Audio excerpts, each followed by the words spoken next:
Halo semuanya, selamat datang di Bedah Materi kita kali ini. Anggap saja ini panduan utama kalian buat persiapan ujian akhir semester alias UAS. Kalau kalian ngerasa sedikit kewalahan sama tumpukan materi statistik, santai dulu, tarik napas dalam-dalam, oke?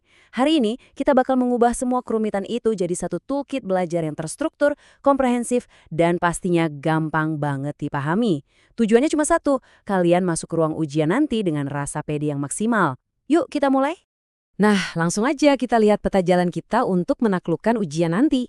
Ada 5 konsep inti nih yang wajib kalian kuasai. Pertama, dasar uji non-parametrik. Terus, menguji median populasi, lanjut ke korelasi peringkat Spearman, keempat ada uji tanda atau SIC test, dan terakhir, uji keacakan alias Ranz test. Oke, masuk ke bagian pertama, dasar uji non-parametrik. Pertanyaannya, kenapa sih kita butuh metode alternatif ini? Gini, buat dapat nilai A di ujian nanti, kalian harus paham kenapa kita repot-repot membutuhkan alternatif dari uji statistik standar. Selama ini kan kalian seringnya belajar uji parametrik, bener nggak? Uji itu super ketat, harus pakai asumsi distribusi normal, dan asumsi populasinya kaku banget.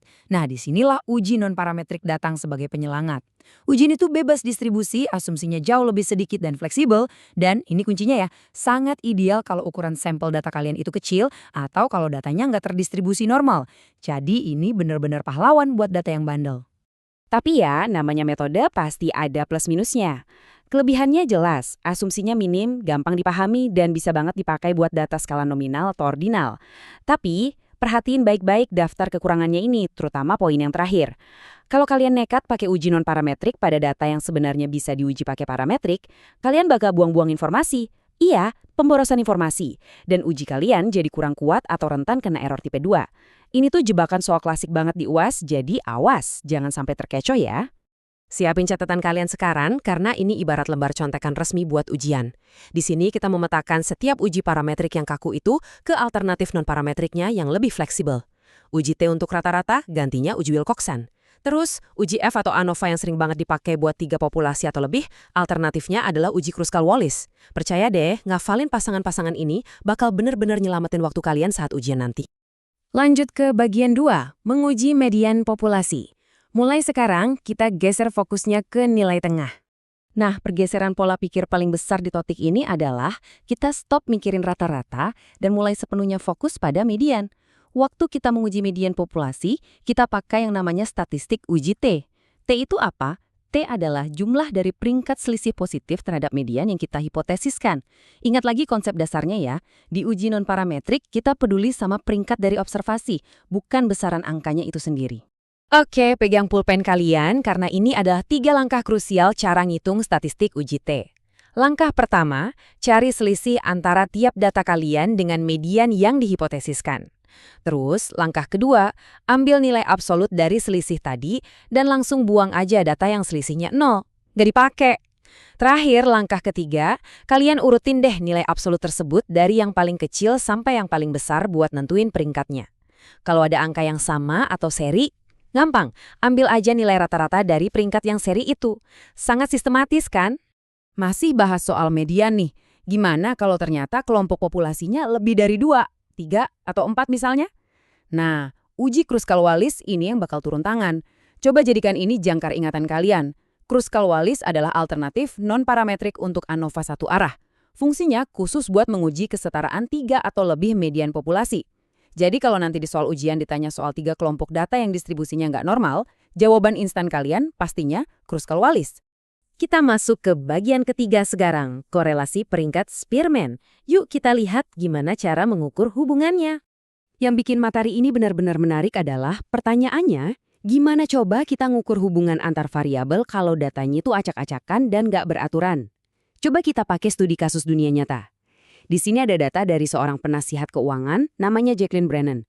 Klien dia pengen ngebandingin 2 reksadana, yaitu tipe growth dan tipe value. Kita sama-sama tahu, data return investasi itu kan sering banget fluktuatif dan menyimpang jauh dari distribusi normal kan? Makanya, Jacqueline butuh uji yang sangat fleksibel. Dan gambar ini mengilustrasikan masalahnya dengan sangat brilian. Coba perhatiin scatter plot alias diagram pencar dari pengembalian reksadana tadi. Datanya lompat-lompat, nyebar kemana-mana. Malah ada outlier tuh di pojok kiri bawah. Secara visual aja udah ketahuan kalau data ini jauh banget dari kata normal. Kalau kita nekat pakai uji korelasi biasa di sini, wah kita melanggar asumsi dasar statistik. Solusinya, tentu aja, uji korelasi Spearman adalah jalan keluarnya. Memang sih, rumus Spearman kalau dilihat di buku teks kadang bikin merinding. Tapi nyatanya, ini tuh cuma terdiri dari 3 langkah simpel aja. Pertama, kalian bikin peringkat observasi buat variabel X, terus bikin juga buat variabel Y.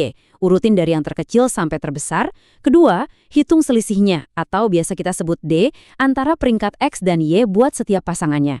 Dan ketiga, selisih tadi tinggal kalian kuadratkan, lalu jumlahin semuanya. Udah gitu doang.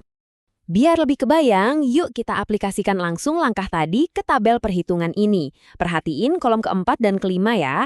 Di situ, data pengembalian reksadana yang tadinya ribet udah diubah jadi peringkat-peringkat sederhana. Lanjut ke kolom 6, kita cari selisih dari peringkat tadi. Dan di kolom terakhir, tinggal kita kuadratkan. Nah, jumlah kuadrat selisih inilah yang nantinya bakal kita masukin ke rumus utama. Percaya deh, ngubah data mentah jadi peringkat itu bikin perhitungannya jauh lebih gampang dikelola. Dan hasilnya, setelah kita masukin jumlahnya ke rumus Spearman, muncul deh angka koefisien ini, 0,8061. Artinya apa? Angka ini kan mendekati positif 1, yang mana dengan sangat jelas nunjukin kalau ada hubungan yang kuat dan searah antara reksadana growth dan value tadi. Berkat uji Spearman ini, Jacqueline sekarang bisa ngasih saran investasi ke kliennya dengan basis data yang super solid. Oke, bagian keempat, uji tanda atau sign test. Di sini kita fokus pada arah perubahannya. Pernah nggak sih pas ngerjain ujian, kalian nemu soal yang datanya itu bukan angka interval sama sekali, cuma sekedar data ordinal atau kategorikal gitu? Nah, disitulah uji tanda beraksi. Uji ini tuh mengabaikan semua kerumitan tentang seberapa besar angkanya dan murni cuma merhatiin arahnya. Mekanismenya luar biasa simpel. Bandingkan datanya berpasangan, lalu ganti selisihnya pakai tanda plus atau minus. Kasih tanda plus kalau nilai observasi pertama lebih besar, dan kasih minus kalau lebih kecil. Terus gimana kalau keduanya persis sama? Gampang, coret aja, abaikan data itu dari sampel kalian. Nah, tolong perhatiin baik-baik logika inti dari uji tanda ini ya. Kutipannya bilang begini, jika tidak ada perbedaan yang signifikan, kita mengharapkan tanda plus muncul 50% dari waktu dan tanda minus 50% dari waktu. Pas kalian bikin hipotesis 0 di ujian nanti, selalu ingat ekspektasi 50-50 ini. Bayangin aja kayak lagi ngelempar koin yang adil. Kalau tiba-tiba tanda plusnya muncul jauh lebih sering, itu tandanya koin tersebut atau dalam kasus kalian, data tersebut punya perbedaan yang signifikan secara statistik. Masuk akal kan? Lanjut ke bagian 5, yang terakhir nih, uji keacakan atau Ran's test. Waktunya kita main detektif dan mendeteksi pola. Nah, sampailah kita di alat pamungkas kita hari ini. Di uji yang satu ini, kita udah nggak lagi ngomongin rata-rata atau median. Fokus kita sekarang adalah mengecek, apakah suatu urutan kejadian itu beneran terjadi murni karena kebetulan, atau jangan-jangan ada pola tersembunyi di belakangnya. Nama resminya adalah uji Ran's-Wald-Wolfowitz. Anggap aja ini tes keacakan. Uji ini meneliti apakah elemen-elemen dalam sebuah urutan itu muncul secara acak dengan cara melihat RAN, yaitu rentetan panjang elemen yang sama tanpa terputus. Biar konsepnya langsung menempel di otak buat ujian nanti, coba bayangin contoh mesin pengisi di pabrik sereal ini. Anggaplah huruf O itu overfilled atau kotaknya kepenuhan, dan huruf U itu underfilled atau isinya kurang. Kalau mesinnya rusak, dia mungkin bakal ngeluarin kotak O beruntun panjang, baru kemudian U. Nah, tiap rentakan huruf yang sama itu dihitung sebagai satu RAN. Tugas kalian cuma ngitung ada berapa banyak sih rentetan O dan rentetan U ini, terus jumlahin buat dapat total RANs-nya. Kalau jumlah totalnya itu terlalu sedikit atau malah terlalu banyak banget, fix itu mesinnya nggak kerja secara acak. Pasti ada pola kerusakan di sana. Dan begitulah kita sampai di akhir panduan kita hari ini. Teman-teman, ingat ya, ujian akhir semester nanti itu bukan sekedar ngetes seberapa jago kalian ngapalin rumus sampai mabuk. Bukan itu. Dosen kalian itu pengen lihat, bisakah kalian milih alat statistik yang paling tepat buat nyelesain masalah data di depan mata? Jadi nanti pas duduk di ruang ujian, tanyain hal ini ke diri sendiri. Apakah data ini memenuhi syarat buat uji parametrik? Atau jangan-jangan asumsinya udah dilanggar sehingga aku harus ngeluarin senjata pamungkas uji non-parametrik? Pahami prinsip-prinsip dasarnya ini, dan saya jamin kalian pasti bisa menaklukkan UAS nanti. Selamat belajar, dan semoga sukses!